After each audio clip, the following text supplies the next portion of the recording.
يقولنا نفدري يا يدل ويودقوا آية دورتي هتبا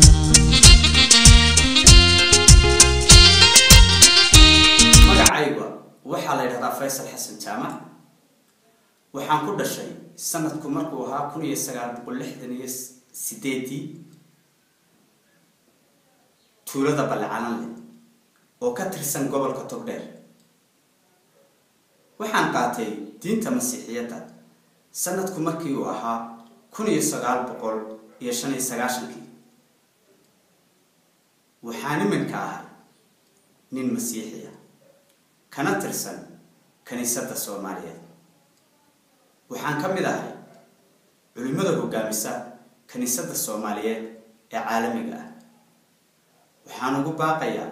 walaalahayga Soomaaliyeed ee dhageysanaya inay toobad keenaan oo ay rumaystaan Sayid Ciise Masiix oo ah badbaadiyaha caalamka sida ku cad kitaabka quduuska ah ee loo yaqaano kitaabka Bible-ka walaalayaal waa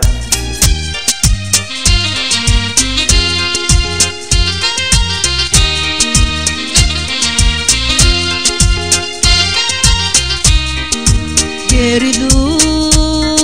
حقويه انتو ما يقولنا نفدري يا يدل ويودقوا آية دورتي هتبا